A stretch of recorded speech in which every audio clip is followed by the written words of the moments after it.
신명기 28장 1절부터 14절입니다. 내가 내 하나님 여호와의 말씀을 삼가 듣고 내가 오늘날 내게 명하는 그 모든 명령을 지켜 행하면 내 하나님 여호와께서 너를 세계 모든 민족 위에 뛰어나게 하실 것이라.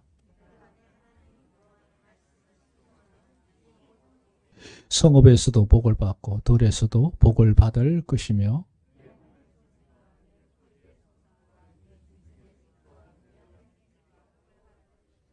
내 강주리와 떡반죽 그릇이 복을 받을 것이며 내 대적이 일어나 너를 치려하면 여호와께서 그들을 내 앞에서 패하게 하시리니 그들이 한 길로 너를 치러 들어왔으나 내 앞에서 7길로 도망하리라.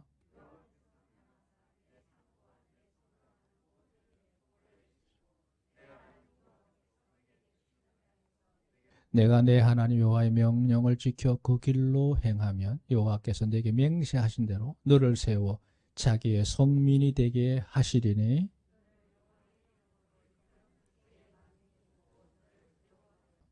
여호와께서 내게 주리라고 내 열조에게 맹세하신 땅에서 내가 내게 복을 주사 내 몸의 소생과 육축의 새끼와 토지의 소산으로 많게 하시며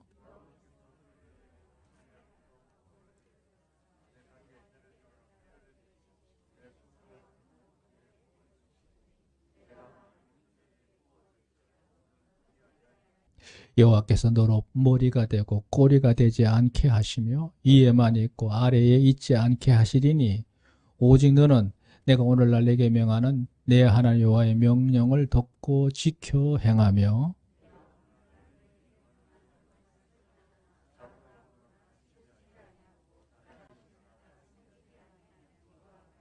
아멘, 아멘. 자, 방금 우리가 읽었던 이 신명기 28장. 신명기 28장 전체가 몇 절인지 아세요? 덮어놓고 믿으니까 모르죠. 68구절입니다. 68구절. 근데 그 중에 우리가 지금 14절을 읽었죠. 14절. 나머지 54절이 있어요. 나머지 54절. 그런데 앞에 우리가 방금 읽은 이 내용은 축복을 다루고 있는 내용이에요. 축복. 그리고 나머지 뒤에 있는 54구절은 인간의 불행한 일들, 저주스러운 일들, 고통스러운 일들을 다루고 있어요. 무엇이 이렇게 축복과 저주로 나누냐는 거죠. 기준점은 하나입니다. 하나님의 말씀 때문에 그래요. 여기 이렇게 시작했죠. 여기 보세요. 1절을 잘 보세요. 이 참 중요합니다. 내가 내 하나님 여호와의 말씀을 삼가 듣고, 삼가 듣는다는 말은 무슨 뜻이에요? 조심해서 두려운 마음으로, 그리고 마음을 저미고 겸허하게 순복하는 마음으로 받아들이는 것. 이게 삼가 듣는 거예요. 뻣뻣하게 듣는다는 말이 아니고 겸손하게 사모함으로 말씀을 받아들여서 내가 오늘날 내게 명하는 그 모든 명령을 지켜 행하면, 그대로 순종하면 내 하나님 여호와께 너를 세계 모든 민족 위에 뛰어나게 할 것이다. 그랬어요. 아멘. 그러면서 이렇게 말합니다. 내가 내 하나님 여호와의 말씀을 순종하며, 또 반복이죠. 말씀을 순종하며 이 모든 복이 내게 임하며 내게 미칠 거다.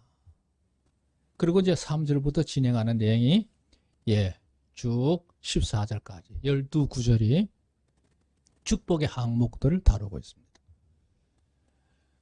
여러분 한번 살펴보시면 알겠지만 이 문구 하나하나가 우리 생에 꼭 필요한 것들이에요. 절대적으로 필요한 거예요.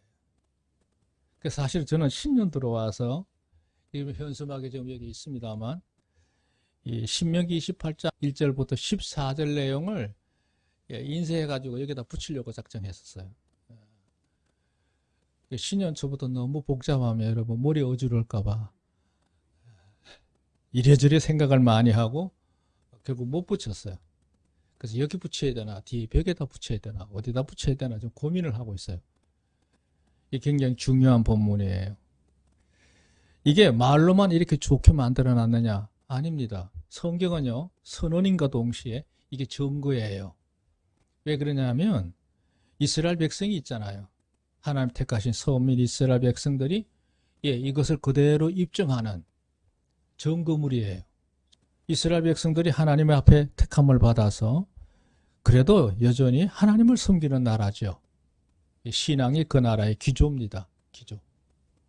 아마 여러분 그 동영상이나 이런 것을 보셨는지 모르겠지만 이 이스라엘 땅에는요, 이상한 터본을 이렇게 검게 뒤집어 쓰고 한여름에도 그 무더운데 두루마기처럼 검게 입고 있는 사람들이 있어요. 그게 누구냐 하면 우리 성경에 말한 일종의 바리새인과 같은 사람들인데요. 성경을 중심으로 유대인의 이 선민사상을 중심으로 살아가는 사람들이에요. 그들의 행에서 국가에서 생활비를 지불합니다. 그들은 다른 직업이 없어요. 늘 하나님의 성전 통곡예배에 가서 기도하고 말씀 가르치고 뭐 이런 일만 해요. 그 나라는 사회 기본이 하나님의 말씀을 중심으로 체제가 이루어져 가고 있는 거죠.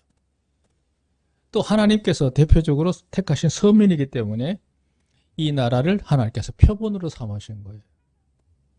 여기 있는 그대로의 축복이 이스라엘을 통해서 다 그대로 증거가 되고 있는 거예요. 그리고 아까 15절부터 이제 나오는 것은 불순종에 대한 저주라고 했는데요. 54구절은 그야말로 생지옥입니다. 이게 다 말씀 때문에 이루어진 일들이에요. 성읍에서도 복을 받고 들에서도 복을 받고 내 몸의 소생, 자식들이죠. 내 토지의 소상, 손으로 행하는 모든 내 짐승의 새끼와 내 우양의 새끼가 복받을 것이며 내 강주리와 떡반죽 그릇이 복을 받을 것이며 들어와도 복을 받고 나가도 복을 받을 것이다. 그것만 있는 게 아니에요. 7절 더 재미있어요. 내 대적이로 나를 치료하며 여호와께서 그들을 내 앞에서 패하게 하시리니.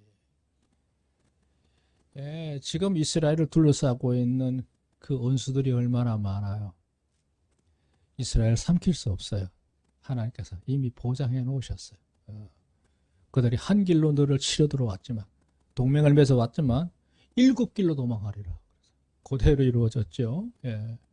여호와께서 내게 명하사 내 창고와 내 손으로 하는 모든 일에 복을 내리시고 내 하나님 여호와께서 내게 주시는 땅에서 내게 복을 주실 것이며 내 하나님 여호와의 명령을 지켜 그 길로 행하며 말씀대로 살면 여호와께서 내게 맹세하신 대로 너를 세워 자기의 성민 하나님이 택한 백성이란 얘기예요. 내가 여호와 이름으로 일컬음을 세계 만민이 보고 너를 두려워하리라. 이스라엘을 두려워한다는 얘기예요. 여호와께서 내게 복을 주리라. 내 열조에게 맹세하신 땅에서 내게 복을 주. 가나안 땅을 말하는 거죠. 내 몸의 소생과 육축의 새끼와 토지의 소산으로 많게 하시며 여호와께서 너를 위하여 하늘의 아름다운 보고를 이루사 내 땅에 때를 따라 비를 내리시고 내 손으로 하는 모든 일에 복을 주시리니 내가 많은 민족에 꾸어줄지라도 너는 꾸지 않을 것이라. 아멘. 여호와께서 너를 머리가 되고 꼬리가 되지 않게 하시고 위에만 있고 아래에 있지 않게 하리니 오직 너는 내가 오늘날 내게 명하는 내 하나님 여호와의 명령을 듣고 지켜 행하며 내가 오늘날 내게 명하는 그 말씀을 떠나 자루나 우루나 치우치지 않고 다른 신을 따라 섬기지 아니하며 이와 같으리라. 할렐루야. 이게 어디서 선언을 했느냐 하면 이스라엘 백성이 40년 동안 광야 생활하고 모세가 죽기 전에 이제 백성들 다 모아놓고 마지막 설교에서 이걸 했어요. 이때는 아직 이 사람들은 떠돌이에요. 떠돌이. 가나안 땅도 정복하지 못했는데 이렇게 선언했어요. 그때 믿음 없는 사람들은 아마 그랬을 거예요. 왜 그게 과연 이루어져? 참 꿈 같은 얘기지. 그로부터 지금 3,500년 지났으니까요. 우리는 이제는 알 수 있죠. 사실이었구나. 아멘. 하나도 어김없이 그대로 사실입니다. 유대인들, 하나님의 선민 이스라엘 백성들을요, 12집 한번 다 포함해봐야 국내에 살고 있는 사람, 외국에 살고 있는 사람 다 합쳐봐야 우리나라 인구만큼 안 돼요. 그러면 전 세계 인구가요, 한 70억을 잡았을 때 전체 프로테이지 한 0.4%밖에 안 돼요. 1%도 안 돼요, 1%도. 그런데 이 이스라엘 백성들이요, 세계를 장악하고 있어요. 정치, 경제, 군사 모든 면에 그래요.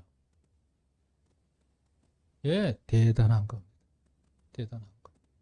각 분야마다 다 그래요. 각 분야마다. 경제적인 거 뭐 말할 것도 없고, 예. 문학적으로, 철학적으로, 뭐 과학적으로 뭐 어떤 게 다. 왜요? 아까 그랬잖아요. 너로 머리가 되고 꼬리가 되지 않게. 노벨상 수상자가 한 근 7, 80명 되는데요. 지금까지. 그 가운데 예, 거의 55%, 60%를 유대인들이 차지하고 있어요. 이게 왜 그러냐? 하나님의 약속대로 이루어진 거예요. 그럼 오늘 아침에 성경에 대한 청지기론을 강론했는데, 오늘은 이것을 우리가 어떻게 하면 제대로 내 것으로 만드느냐 하는 문제를 다루기 위해서 성경을 묵상하는 자세, 방법, 뭐 이런 것들을 오늘 좀 설명을 하려고 합니다. 자, 우선 성경을 우리가 전체적으로, 이건 아주 기본적인 상식이죠. 구분하는 방법을 나오죠. 예, 성경을 구분할 때 대분류입니다. 구약 같은 경우에 구약이 우리 성경이 이걸 한글로 알고 있습니다만 아닙니다. 이건 워낙 우리가 요즘은 인쇄술이 좋아서 이렇게 만든 거고요. 그 당시 고대 사회에서 기록된 그라페라 해가지고, 예, 그 영어로는 바이블이라고 합니다만 비블로스 이렇게 말을 해요. 그게 뭐냐면 파피루스입니다. 파피루스. 갈대를 이제 잘라서 그 속을 뒤집어 가지고 눌러 놓은 거예요. 우리로 말하면 왕골 같은 거였는데요. 그거를 이제 겹겹이 놓고 이렇게 판자를 넣고 돌로 누질러 놓으면 이게 달라붙어 가지고, 예, 딱딱한 종이처럼 돼요. 우리나라 문종이 방법은 대단하지요. 아마 세계에서 가장 좋은 종이가 꼽으라고 하면 우리 대한민국의 문종이에요, 문종이. 그 대단합니다. 대단. 근데 옛날에 성경은 그런 종이가 없었어요. 갈대를 만들어서, 예, 그걸 이제 필사해서 만들어서 창세기 한 권 정도 되면요, 그 분량이 아마 지게로 지고 가야 될 거예요. 엄청난 양이.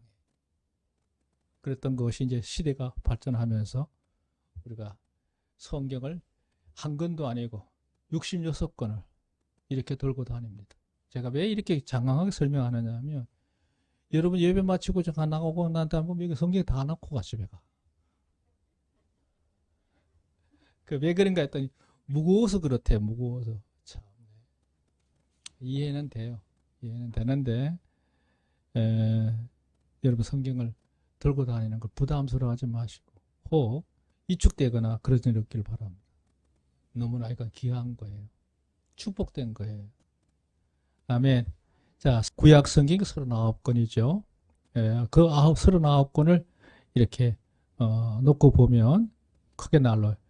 율법서, 역사서, 시가서, 대선지서, 소선지서. 근데 딱 줄이면 세 가지예요. 그냥 역사서 17권, 선지서, 예언서 17권, 시문서 5권 이렇게 된 거예요. 17대 5 이렇게 돼요.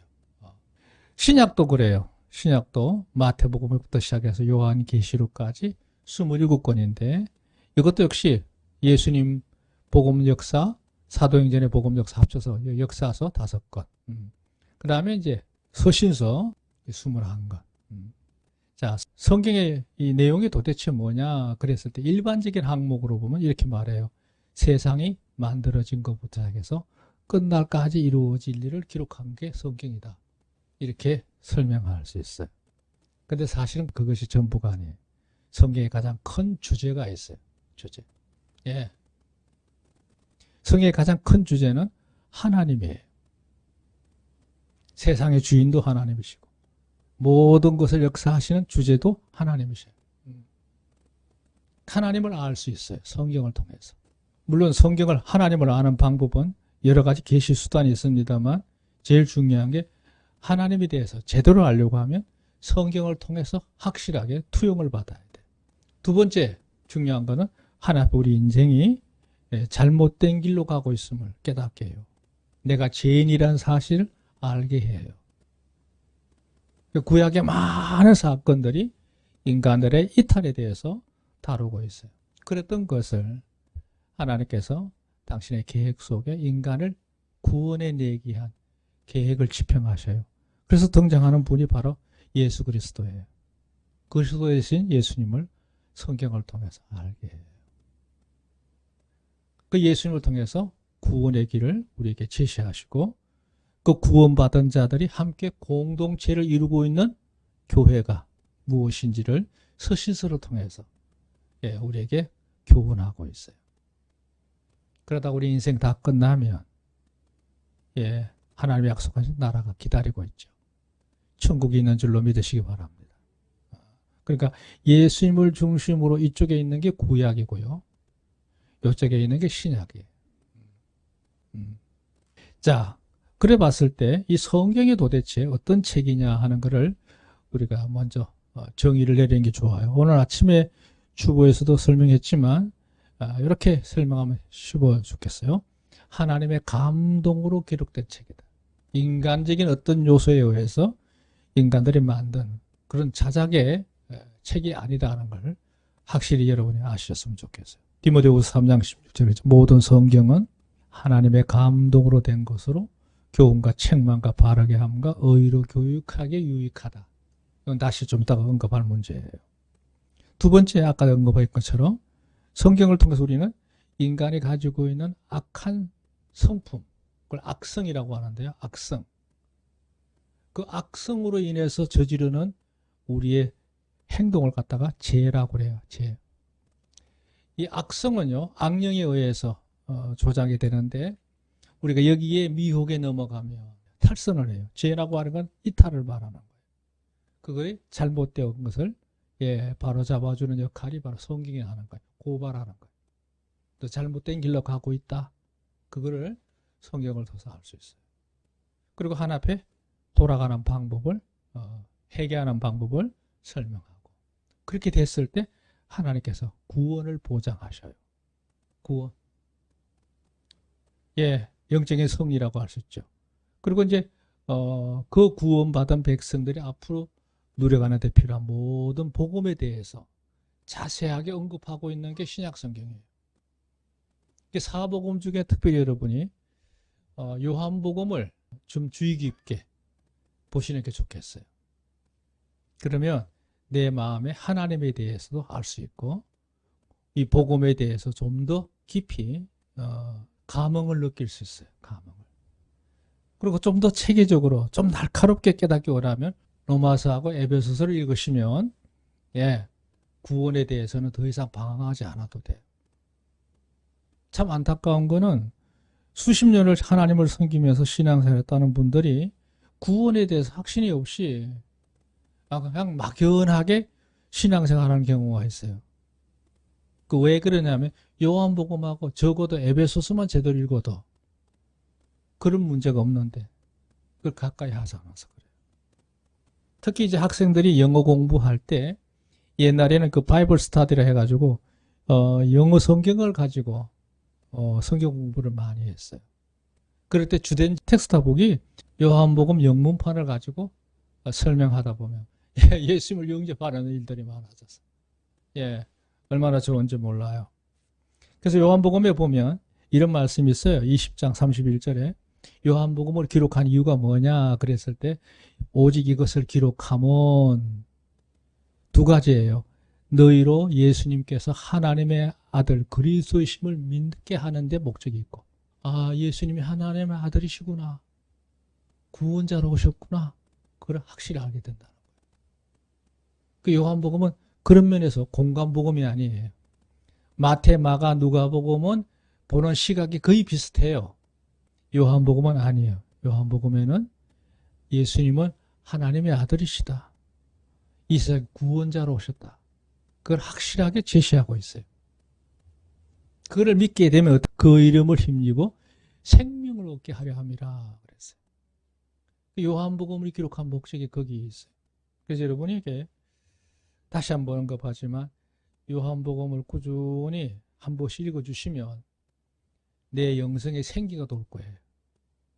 할렐루야. 생기가 돌아요. 생기. 세 번째, 성경이 뭐냐? 그리스도인의 생활의 원리가 이 성경을 통해서 다 제시되어 있어요. 성경에는요, 상당히 많은 그림이 있어요. 그게 스토리식으로 되어 있기 때문에 이솝 이야기처럼 돌리지 모르지만 그 얘기 하나하나 속에 하나님께서 우리가 어떻게 살아야 되는지를 보여주고 있는 그림이 있어요. 그 진리를 발견할 수 있어요. 그랬을 때, 아, 이 길로 가면 축복된 길이고 이 길로 가면 잘못된 길이구나 하는 것을 깨닫게 하는. 이거 시청각 자료예요, 이게. 그래서 디모데후서에 아까 얘기했던 것처럼 모든 성경은 하나님의 감독으로 된 거로 교훈과 책망과 바르게 함과 의로 교육하여 유익할 뿐만 아니라 하나님의 사람으로 온전케 하며 반듯하게 한단 말이에요. 모든 선한 일을 행하기에 온전케 하려 합니다. 제대로 된 길을 가게 할 수 있는 절대적인 가이드북이라는 거죠. 자, 본론으로 들어가서 주님께서 하신 말씀 중에 이 말씀 기억하시죠? 예수께서 대답하여 가라사대 기록되었으되 사람이 떡으로만 살 것이 아니요. 떡. 이 떡이라고 번역된 거는 그 영어 성경에는 브레드로 나왔어요. 빵으로 나왔어. 그 서양 사람들이 먹는 주식이 빵이잖아요. 근데 그 빵을 우리나라 말로 번역할 땐 떡이라고 번역을 했어요. 우리나라 말로는 떡이 아니고 밥이에요, 밥. 사람이 밥으로만 사는 것이 아니요. 이렇게 이해하셔야 돼요. 뭐 이렇게 하냐? 하나님의 입으로 나오는 모든 말씀으로 살 것이라 하였느니라 하시니 그랬어요. 신명기에 있는 말씀을 인용한 말씀이에요. 사람은 밥만 먹고 사는 사람이 아니다. 하나님의 말씀을 먹어야 제대로 사는 거다. 믿으시면 아멘. 그걸 설명하고 있어요. 전에 이 그림을 제가 여러분에게 한번 보여드렸는데요. 그거 좀 더 설명할까요? 그 요한사무서 2절이 유명한 구절이죠. 같이 한번 읽어볼까요? 시작. 사랑하는 자여, 내 영혼이 잘됨 같이 내가 범사에 잘되고 강건하기를 내가 간구하노라 그랬어요. 여기 잘 보실 것은 사랑하는 자여 하는 것은 시작이고요. 내 영혼이 잘 되어야 범사가 잘 되고 그랬어요. 영혼은 내 안에 있죠. 범사는 내 생활 주변을 말하는 거예요. 강건이 뭐예요? 강건. 이건 육체를 말하는 거예요. 육신의 건강을 말하는 거예요. 그러니까 순서가 돼요. 영혼부터 시작해서 범사, 육체 이렇게 내려와요. 우리는 보통 축복을 받는다고 말을 하면 몸이 건강하고 마음이 편하고 믿음이 좋고 이렇게 얘기를 해요. 아닙니다. 속에서 이거 나와야 돼. 내 영혼이 잘 돼야 내 모든 범사가 잘 되고 육체도 건강하다. 복 받는 순서가 뭐래요? 내 영혼이 먼저 돼야 된다는 거예요. 그래서 전에 보였던 그림이 이건데요. 사람이 우리가 살아가는 데 있어서 제대로 살려고 하면 몇 가지를 먹어야 되는지 한번 보세요. 이거 동그라미 아니에요. 여기에 머리 하나 그려야 되고 여기 그려야 되고 여기 이렇게 그리고 이렇게 그려야 돼요. 사람이에요, 사람. 우리 몸은 흙으로 만들었죠. 근데 우리 몸이 건강하려면 뭘 먹어야 돼요? 음식을 잘 먹어야 되잖아요. 사람의 몸이 건강하기 위해서는 음식 섭취를 잘 골고루 해줘야 건강한 거예요. 일단은 우리 몸은 땅에서 나오는 걸 먹는 거예요. 자, 근데 이것만 먹느냐? 아니죠. 우리 몸 안에는 마음의 세계가 있어요. 그걸 혼이라고 그래요. 혼. 혼은 세 개를 나누어요. 이렇게. 영역이 첫째 하나가 지성적인 거, 깨닫는 거. 지적인 능력을 채우는 부분이 있어요. 두 번째가 정적인 요소예요. 감정적인 거, 기분, 여러 가지, 취향들. 그 다음에 세 번째가 의지예요. 무엇을 이루어야겠다는 성취력이라고 할 수 있어요. 그리고 삶의 어떤 주관성을 얘기를 해요. 그러니까 보세요. 사람이 똑똑하긴 하고 잘 배웠는데도 불구하고 예, 정적인 요소가 부족한 사람이 있고 의지적인 요소가 부족한 사람이 있어요. 이게 먹는 요소가 다 달라요. 골고루 균형감 있게 지도해 주는 게 중요하죠. 그러니까 의지만 강하다고 잘 사는 거 아니에요. 깨달음도 그 안에 지적인 요소가 채워져야 이게 사람이 제대로 한 생애에 구실을 해낼 수 있어요. 보통 사람들은 이 네 가지만 신경을 쓰죠. 몸 관리. 여러분 내 안에 지적인 요소, 정적인 요소, 의지적인 요소만 신경을 써요. 그러니까 벌써 이 네 가지 먹는 거예요. 네 가지. 크게 말해서 네 가지 먹어. 근데 이것만 갖고 사는 게 아니죠. 우리 인간 안에는 하나가 더 있어요. 검은 점으로 남아있는 이유가 뭐냐 하면 이 부분이 개통이 안 되고 그냥 사는 사람들이 있죠. 예, 하나님으로 볼 때는 안전한 자연인이에요. 좋다는 의미의 자연인이 아니에요, 이 사람들. 네. 아무 변화가 없는, 더 이상 가치가 없는, 그냥 인생의 무지랭이 뿐이에요. 왜 그러냐? 이 부분이 굉장히 중요하거든요. 근데 오늘 여러분에게는 어떤 요소가 있느냐? 이런 요소가 있어요. 이 부분이 해결되어 있어요. 예수님을 구주로 영접함으로 인해서 여러분의 영이 하나님과 연결된 줄로 믿습니다. 영적인 사람이에요. 자, 그랬을 때 보세요. 하나님의 말씀인 성경을 어디에서 먹을까 하는 거예요. 물론 지적인, 정적인, 의지적인 요소에서도 필요해요. 성경은. 그러나 성경이 필요한 음식은 바로 내 영의 부분이에요. 하나님과 연결된 이 부분을 건강하게 하는 거예요. 중요한 거죠. 그러니까 여러분 영성을 관리를 잘해야 돼요. 사람은 몇 가지를 먹느냐 그랬을 때요. 사람은 5가지를 먹어야 돼요. 이 5가지 절대 소홀히 할 수 없어요. 자, 또 하나 여러분 잘 아는 구절이죠. 복 있는 사람을 할 때 시편 1편을 주로 되는데 복 있는 사람은 악인의 꾀를 쫓지 아니하며 죄인의 길에 서지 아니하며 오만한 자리에 앉지 아니하고 오직 여호와의 율법을 즐거워하여 그 율법을 주야로 묵상하는 자로다. 저는 시냇가에 심은 나무가 시조를 쫓아 가시를 맺으며 그 잎사귀가 마르지 아니함 같으니 그 행사가 다 형통하리로다. 아멘. 여기 여호와의 말씀을 즐거워하고 그 율법을 주야로 묵상한다고 그랬어요. 묵상. 그건 좀 이따 설명할게요. 그렇게 될 때 그는 마치 뭐와 같으냐? 시냇가에 심어 있는 나무와 같다 이거예요. 시냇가에 심은 나무. 나무의 자리 중에 제일 좋은 자리가 물가에 있는 나무가 제일 팔자가 좋죠. 목마름이 없어. 언제든지 마음껏 클 수 있어. 미래가 있는 거예요. 그러니까 하나님의 말씀을 내 영혼 가까이 두고 사는 사람에게 그와 같은 복이 있다는 걸 말해요. 반대로 악인은 그렇지 않으며 오직 바람에 나는 겨와 같도다. 그러므로 악인이 심판을 견디지 못하며 하나님이 징치죠. 죄인의 의인의 길 중에 해중에 들지 못하리라다. 대저 의인의 길은 여호와께서 인정하시지만 악인의 길은 망한다. 요건 망한다는 말의 언어의 개념은 또 하나는 끊어진다는 개념이에요. 잘라진다는 거예요. 오늘까지 이어져 온 여러분의 삶의 흐름이 이후에 언젠가 끊어지면 되겠어요. 계속 이어져 가기를 지금 축원합니다. 자, 하나님 말씀 우리가 묵상하는 방법이 중요한데 묵상하기란 뭐냐? 묵상은 도대체 아침에 아까 설명한 바예요.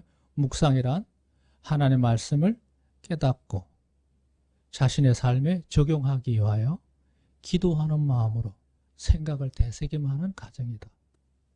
이해가 됩니까? 이게 바로 묵상이라는 거죠.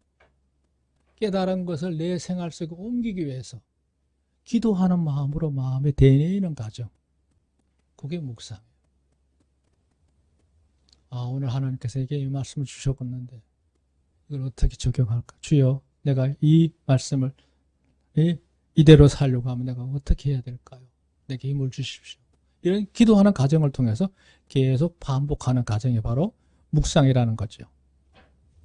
전에 제가 이걸 한번 도표를 보여드렸죠. 우리가 하나 앞에 하나님 말씀에 의해서 성숙되어 가자는 과정을 설명하고자 할 때 이걸 18단계로 설명했어요. 18단계. 갑자기 하루아침에 막 치솟는 게 아니에요. 하나님 말씀 진리를 접함으로 싶어서 해서 내 생활 속에 그것을 위한 열매를 거둘 때까지가 18단계가 있어요.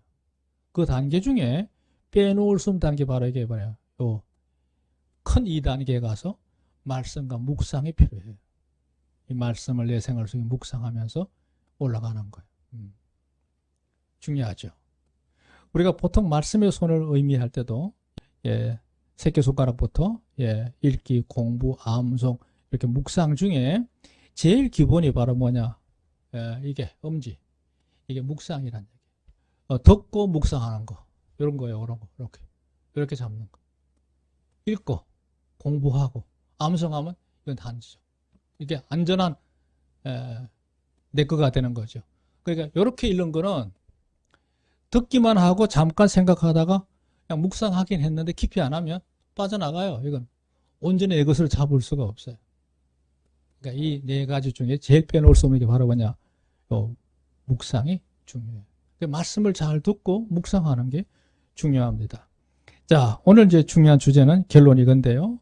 우리가 묵상을 할 때 어떻게 해야 되느냐 하는 것을 가이드를 2가지로 설명할게요. 하나님의 말씀을 듣든지 보든지 말씀을 대할 때 우리가 요거 몇 가지 사항을 꼭 기억하시기 바랍니다. 첫째 하나, 하나님에 대해서 내가 새로이 깨달은 게 뭐냐, 그거를 마음에 꼭 찾기를 바랍니다. 이걸 새롭게 깨달은 게 뭐지? 요거. 이 사람이 새로운 거에 대한 희열이 있어요. 그 인생의 행복 중에 참 행복은 뭐냐 하면 새로운 걸 깨달은 거, 새롭게 깨달은 게 내 마음에 쌓일 때 그거는요 굉장히 마음의 여유가 있어요. 부유함이 있는 거예요. 차라리 돈보다 나아요. 그거는. 좋은 옷보다 나아요. 누가 나한테 샤넬백을 선물을 해서 그것보다 더 좋아요. 그건 언제도 도둑 맞아줬지만 하나 앞에 귀한 걸 새로 깨달으면 그거는 정말 내가 잘 가꿀수록 보물이 되죠. 두 번째가 뭐냐? 말씀을 대하다가 이 말씀 1년 중에 내가 이걸 빨리 정리해야 되겠구나, 버려야 되겠구나 하는 그런 죄의 요소가 있어요. 그 죄를 보통 언급할 때 영어로 2가지를 쓰죠. 클라임이라는 게 있고 신이라고 하는 건데, 클라임이라고 하는 건 어떤 행동적인 죄를 말한다면 신은 내 마음으로부터 있는 여러 가지 다양한 죄까지도 포함해요. 도덕적인 뭐 이런 거죠. 세 번째가 뭐냐? 이 말씀 보다가 이 말씀대로 살아가면서 살아가야 될 하나님의 약속이 무엇일까? 그 약속에 대해서 제대로 아는 게 좋아요. 세 번째가 있어요. 이 말씀을 중에서 읽다 보니까 누군가 그림을 통해서 나도 이렇게 살아야 되겠구나 하는 모범을 보이는 부분이 있어요. 그 모범을 우리가 챙기는 게 바로 묵상하는 방법 중에 하나고요. 5번째가 하나가 더 있어요. 이 말씀대로 이 말씀에 근거하면 내가 반드시 행해야 될 하나님의 엄중한 명령이 있구나. 그 명령을 바로 깨닫는 게 바로 묵상의 중요한 포인트예요. 듣기만 하고 잠깐 내 마음에 머물다가 떠나버리면 그건 아무 의미 없어요. 안전한 하나님이 내게 행하신 명령으로 깨닫는 자에게 그 생애가 귀한 역사를 이루어갈 줄로 믿습니다. 두 번째 가이드예요. 두 번째 가이드. 아까 우리가 읽었던 성경 구절 가운데 디모데후서 3장 16절이죠. 하나님의 말씀은 하나님의 감동으로 된 것으로 이것을 제대로 받아들이면 그 생애 속에 놀라운 역사가 일어나지요. 교훈과 책망과 바르게 함과 의로 교육하기에 유익하다 그랬어요. 사람이 이렇게 가야 복된 길인데 이렇게 빠진단 말이에요. 설령 그렇게 갔더라도 다시 돌아가는 방법을 제시하고 있는 게 바로 성경에 있죠. 요 도표에 의해서 설명을 할게요. 자, 첫 번째 하나가 이거예요. 교훈인데 교훈. 내가 이 말씀 본문을 오늘 보면서 내가 마음속에 받아들여야 될 진리가 없는가를 알아봐야 돼.